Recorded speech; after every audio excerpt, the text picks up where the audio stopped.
Chapter 13. Saul reigned 1 year, and when he had reigned 2 years over Israel, Saul chose for himself 3,000 men of Israel. 2,000 were with Saul in Michmash, and in the mountains of Bethel, and 1,000 were with Jonathan in Gibeah of Benjamin. The rest of the people he sent away, every man to his tent. And Jonathan attacked the garrison of the Philistines that was in Geba, and the Philistines heard of it. Then Saul blew the trumpet throughout all the land, saying, "Let the Hebrews hear!" Now all Israel heard it said that Saul had attacked a garrison of the Philistines, and that Israel had also become an abomination to the Philistines. And the people were called together to Saul at Gilgal. Then the Philistines gathered together to fight with Israel, 30,000 chariots and 6,000 horsemen, and people as the sand which is on the seashore in multitude. And they came up and encamped in Michmash, to the east of Beth-aven. When the men of Israel saw that they were in danger, for the people were distressed, then the people hid in caves, in thickets, in rocks, in holes, and in pits. And some of the Hebrews crossed over the Jordan to the land of Gad and Gilead. As for Saul, he was still in Gilgal, and all the people followed him trembling. Then he waited 7 days, according to the time set by Samuel. But Samuel did not come to Gilgal, and the people were scattered from him. So Saul said, "Bring a burnt offering and peace offerings here to me." And he offered the burnt offering. Now it happened, as soon as he had finished presenting the burnt offering, that Samuel came.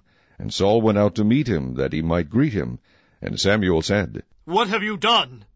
Saul said, "When I saw that the people were scattered from me, and that you did not come within the days appointed, and that the Philistines gathered together at Michmash, then I said, The Philistines will now come down on me at Gilgal, and I have not made supplication to the Lord. Therefore I felt compelled and offered a burnt offering." And Samuel said to Saul, "You have done foolishly. You have not kept the commandment of the Lord your God, which he commanded you. For now the Lord would have established your kingdom over Israel forever. But now your kingdom shall not continue. The Lord has sought for himself a man after his own heart, and the Lord has commanded him to be commander over his people, because you have not kept what the Lord commanded you." Then Samuel arose and went up from Gilgal to Gibeah of Benjamin. And Saul numbered the people present with him, about 600 men. Saul, Jonathan his son, and the people present with them remained in Gibeah of Benjamin, but the Philistines encamped in Michmash. Then raiders came out of the camp of the Philistines in 3 companies. 1 company turned onto the road to Ophrah, to the land of Shual. Another company turned to the road to Beth-horon, and another company turned to the road of the border that overlooks the valley of Zeboim, toward the wilderness. Now there was no blacksmith to be found throughout all the land of Israel, for the Philistines said, Lest the Hebrews make swords or spears. But all the Israelites would go down to the Philistines, to sharpen each man's plowshare, his mattock, his axe, and his sickle.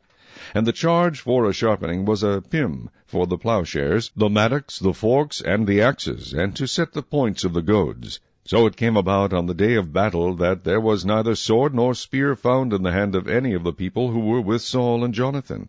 But they were found with Saul and Jonathan his son.